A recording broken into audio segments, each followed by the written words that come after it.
All right, good afternoon. We're delighted to be joined by the Secretary General and by the Undersecretary General for Global Communications, Melissa Fleming. They're here to present the report on global information integrity. The Secretary General makes some opening remarks. He will take a few questions and he will have to leave, and then Melissa will stay back and answer further questions on the report. Sir, please. Good afternoon, distinguished members of the media. The spread of hatred and lies online is causing grave harm to our world. Misinformation, disinformation, and hate speech are fueling prejudice and violence, exacerbating divisions and conflicts, demonizing minorities, and compromising the integrity of elections. Today, I'm pleased to present a starting point for solutions, the United Nations Global Principles for Information Integrity. These 5 principles, social trust and resilience, independent, free and pluralistic media, healthy incentives, transparency and research, and public empowerment, are based on an overriding vision of a more humane information system. They call for an information environment that champions human rights and a sustainable future, and they provide a solid foundation for sustainable, inclusive development, climate action, democracy, and peace. So, dear members of the media, threats to information integrity are not new, but they are proliferating and expanding with unprecedented speed on digital platforms and supercharged by AI technologies. Science, facts, human rights, public health, climate action are under attack. And when information integrity is targeted, so is democracy, which depends on a shared, fact-based perception of reality. False narratives, distortions, and lies breed cynicism, disbelief, and disengagement. They undermine social cohesion, putting the Sustainable Development Goals further out of reach. Opaque algorithms push people into information bubbles and reinforce prejudices, including racism, misogyny, and discrimination of all kinds. Women, refugees, migrants, and minorities are common targets. Activists, advocates, researchers, scientists, and leaders are harassed and humiliated. And the damage goes far beyond the digital realm, affecting billions of people who are not connected to the internet. Lives are at stake when lies are spread about vaccines and other medical issues. The United Nations' own operations and missions are compromised as our staff deal with a tsunami of falsehoods and absurd conspiracy theories. So, distinguished members of the media and dear friends, the United Nations Global Principles for Information Integrity are the result of broad consultations with member states, with youth leaders, academia, civil society, the private sector, including tech companies, and you, the media. Those consultations showed that much of the world shares our deep concern and is searching for solutions. And the global principles lay out a clear plan forward, firmly rooted in human rights, including the rights to freedom of expression and opinion. And I urge governments, the tech sector, and other stakeholders to listen to your people and your customers and to respond. Some stakeholders carry an outsized responsibility. And for them, I have a clear message. We demand action. First, to the big tech companies, take responsibility. Acknowledge the damage your products are inflicting on people and communities, and you have the power to mitigate harm to people and societies around the world. You have the power to change business models that profit from disinformation and hate. Second, to advertisers and the PR industry. Stop monetizing harmful content. Strengthen information integrity, protect your brand, boost your bottom line. The climate crisis is a cause of particular concern. Coordinated disinformation campaigns are seeking to undermine climate action. Creatives, don't use your talents to greenwash. PR agencies, look for clients who aren't misleading people and destroying our planet. Third, my message to media outlets is raise and reinforce editorial standards. Do your part to safeguard our future by providing quality journalism based on facts and reality. Find advertisers who are part of the solution, not the problem. And finally, I say to governments, commit to creating and maintaining a free, viable, independent, and plural media landscape. Guarantee strong protections for journalists. Ensure regulations uphold human rights. And refrain from drastic measures, including blanket internet shutdowns. Respect the right to freedom of opinion and expression. And let me be very clear. Everyone should be able to express themselves freely without fear of attack. Everyone should be able to access a range of views and information sources. No one should be at the mercy of an algorithm they don't control, which was not designed to safeguard their interests, and which tracks their behavior to collect personal data and keep them hooked. So, dear members of the media, these principles aim to empower people to demand their rights. They support parents anxious for their children, young people whose future relies on information integrity, civil society and academia, we are pushing for change, and public interest media, striving to convey reliable and accurate information. The UN hears your calls for guidance and support, so don't lose heart, raise your voices, demand accountability, demand choice, demand control. You are the majority, and this is a fight we can win together. Thank you. Thank you very much. First question to Valeria. Rebecca. Thank you, Secretary General, on behalf of the United Nations Correspondent Association for this press conference. I know. Valeria Rebecco from ANSA Newswire. So my question is, how do you think you will get countries on board and those principles being implemented, and looking specifically towards zones, how often are you to see an implementation of these principles, not only to ensure safety for the press, but also for the public to have access to reliable and timely information? And if I may, on Lebanon, is there any developments, any good developments in terms of, did you have contacts with the parties in trying to de-escalate the situation? Thank you so much. Answering the second, since my stakeout on Friday, nothing relevant has happened that I know. Now, we have a clear message to governments, and that message is based fundamentally on the respect of human rights.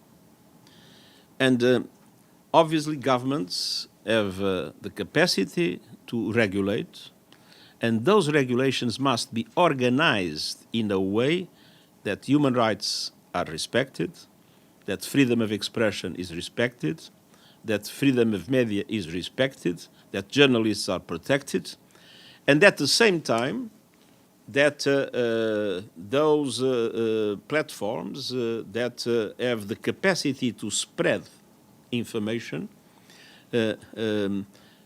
put the integrity of the information first, and not a business model that makes more money when hate speech or misinformation is spread. All the research that was done proves that with most of the present business models, false things, especially if they are scandalous, appeals to intolerance and to hate speech, tend to have a much stronger engagement, and that the algorithms are based on that.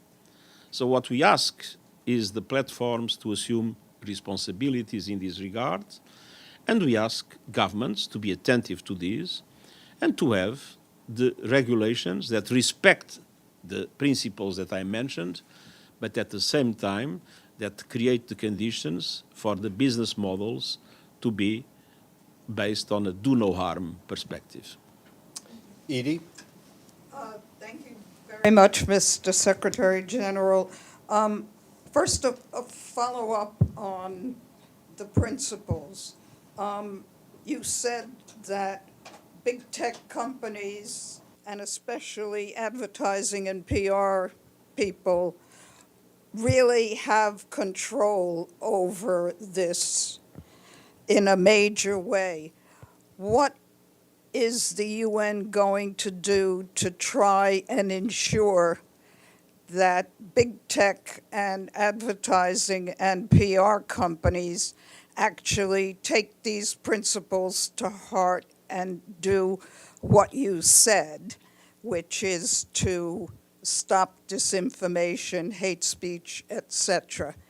And secondly, on Gaza, there's been an escalation of fighting, and also what is your reaction to Israeli Prime Minister Benjamin Netanyahu's statement this morning that Israel will not agree to any deal that calls for a permanent ceasefire? Thank you. First of all, in relation to the first question, all those companies have people working there. They are parents, they are citizens, they are interested in do no harm. And this appeal, we have seen in many areas how the staff of companies has been a very important factor in making sure that companies do the right thing. On the other hand, one of our objectives is to mobilize public opinion, for public opinion to put pressure on companies and put pressure on governments in this regard. But I have to say that the problem is that those companies even lose control with the present systems in place.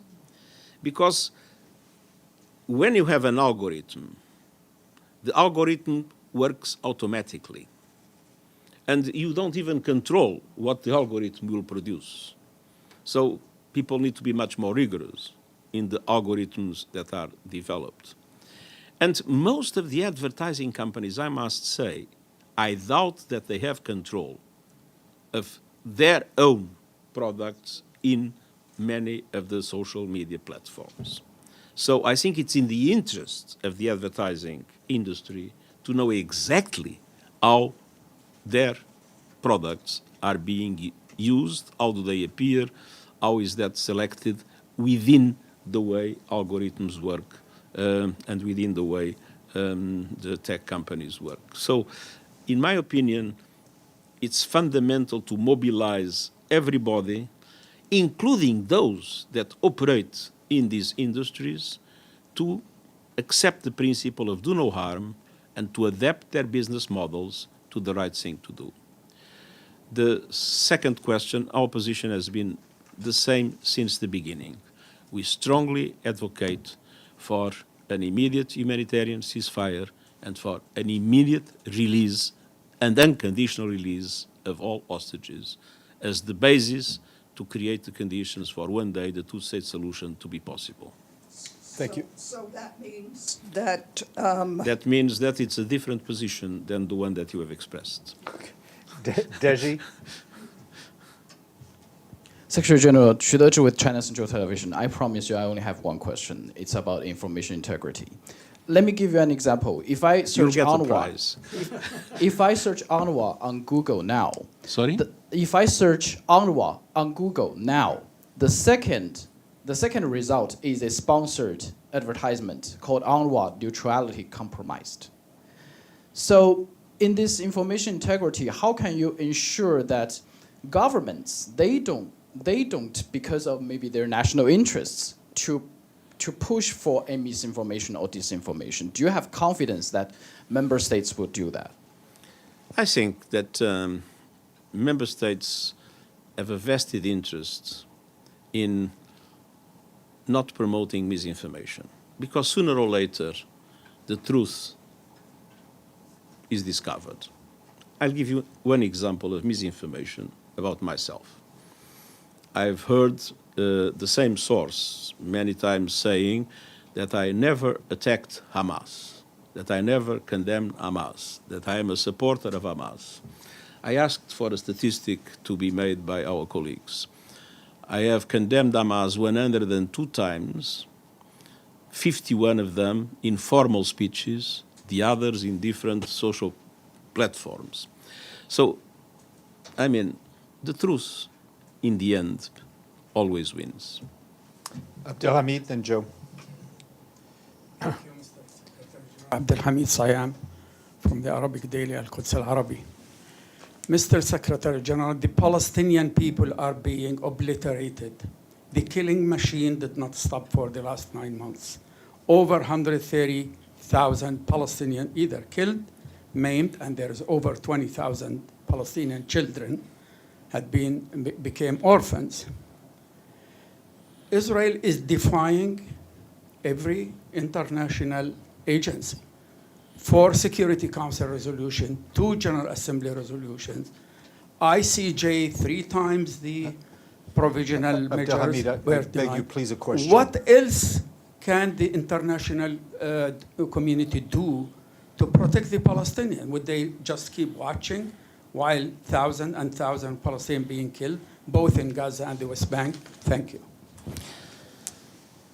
Well, first of all, the international community must put all pressure in order for international law to be respected, for international humanitarian law to be respected. The number of Palestinians killed in Gaza is unprecedented in any conflict that I have witnessed since I am Secretary General, which means that the protection of civilians has not been a key instrument in the conduction of this operation.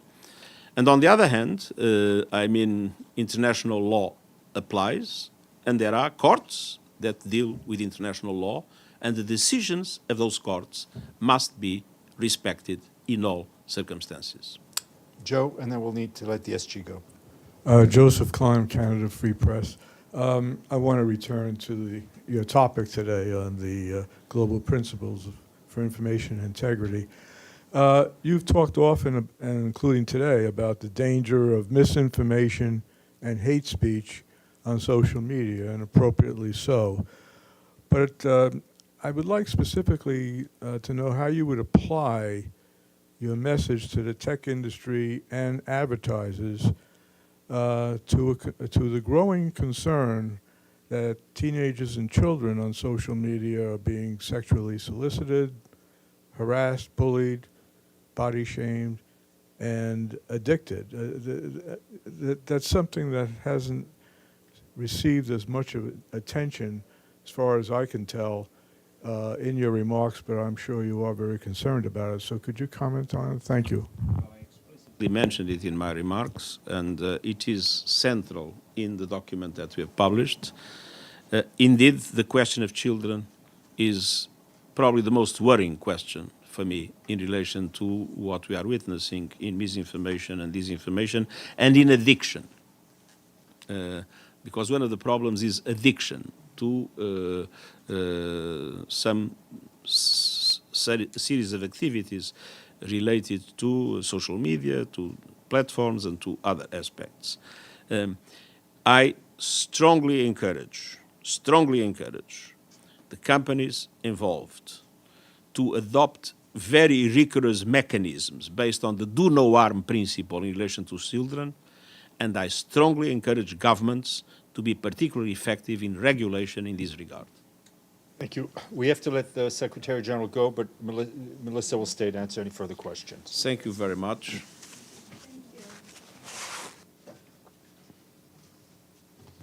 I will not forget the prize. Thank you, SG. Please, Volodymyr. Very much. My name is Volodymyr Chenko, National News Agency of Ukraine, Ukrinform. I also have a question in the context of information integrity. As you know, as you're aware, Russia continues to regularly bomb Kharkiv, a city of millions of people, and other peaceful cities in Ukraine. At the same time, Russian propaganda trumpets that it is Ukraine's fault that Russia continues this war. How do you think it's possible to counter such disinformation and lies?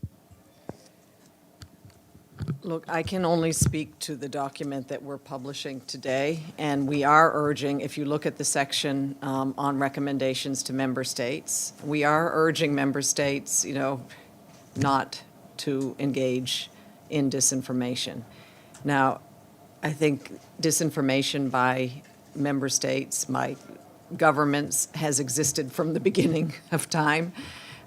It's just what we're focused on is, of course, the UN saying that this is not a responsible way to engage with publics around the world. That said, what we have now is a machinery that allows actors, whether they are governments, whether they are individuals, to distribute their statements, their information, their disinformation at an unprecedented scale, targeted and disguised very often, laundered by different methodologies. I'm not saying that this is specific to the question that you're asking. It's just that our appeal here is that governments do have a responsibility. These are now, standards that the UN is putting forward. I don't think that we've ever made that recommendation as the UN to member states not to engage. But at the same time, what we're really focused on here is the ecosystem that allows this kind of information to travel and penetrate and deceive at such a grand scale. Evelyn, then Stefano.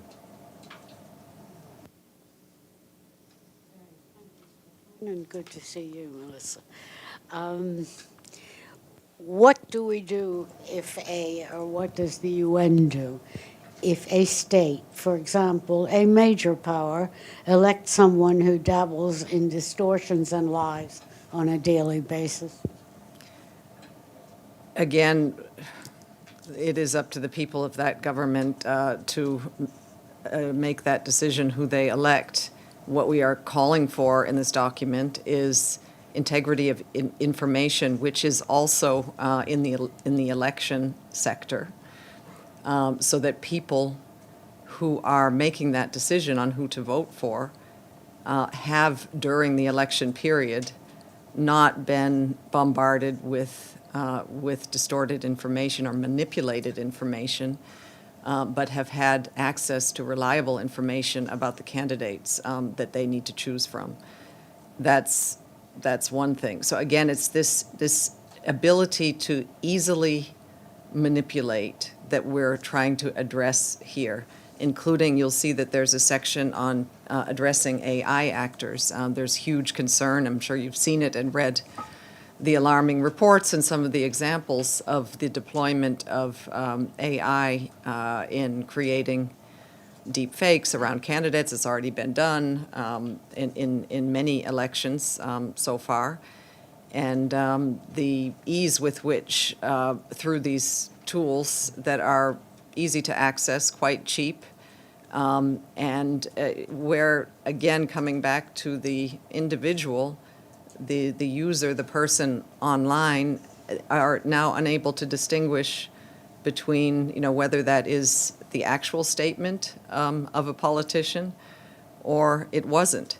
And when you, as journalists, uncover incredible things that in your accountability function that have actually been said in the AI environment, it's easier to say, well, I never said that, that was AI.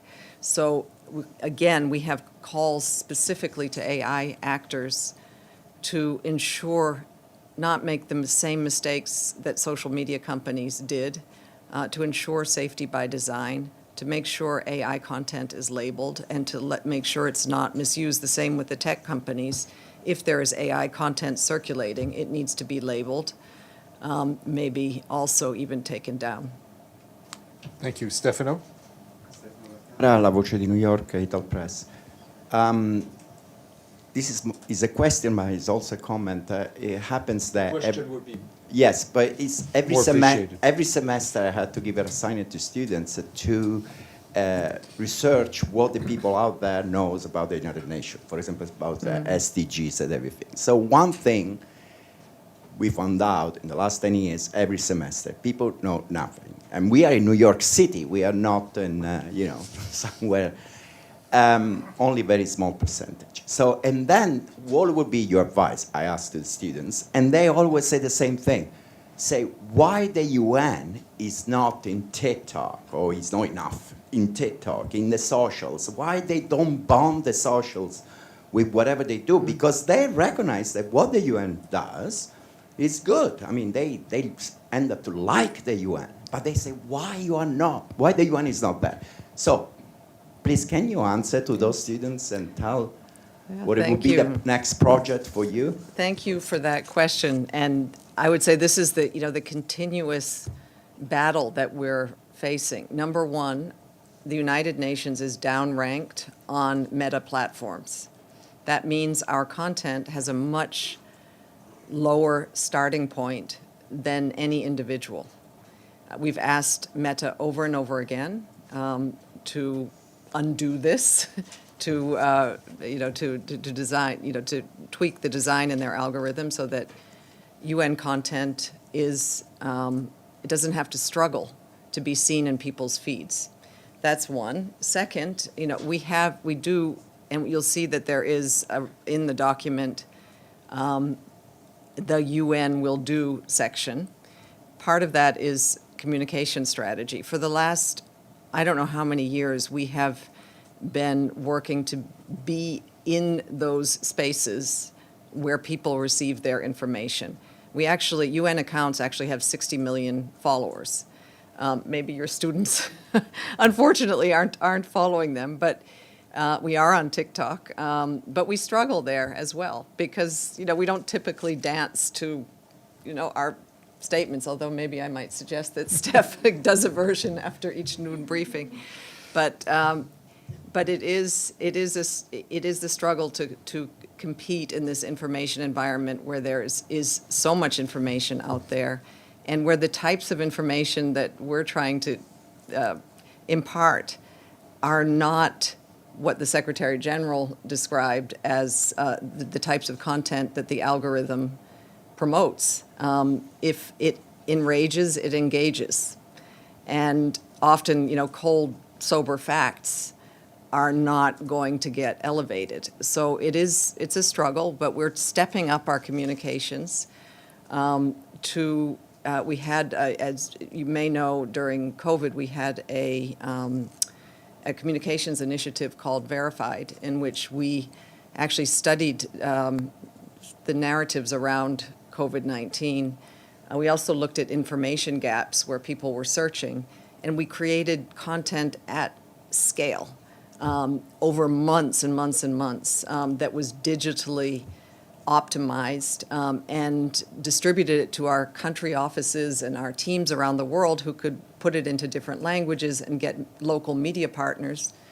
We recruited digital first responders, volunteers who wanted to join forces with us and help us just by taking our content and sharing it within their own communities. And we also had, doctors and scientists who were taking WHO messaging and speaking in their native languages via TikTok to their communities. And all of this, actually, we tested it, and it worked. It takes a lot of effort, and now we're shifting Verified to climate. So in those spaces where there is, especially in climate, we have fossil fuel companies who are investing a lot on promoting their product. And we're seeing, just like you saw, when you put in a search engine, for example, climate change, you might see an ad that is, maybe hopefully your students will see it as identified as an ad, but it's placed there by a fossil fuel company. So, it's kind of an information race, but we're doing our best. Abdelhamid, and I think we'll close it. Thank you, Melissa.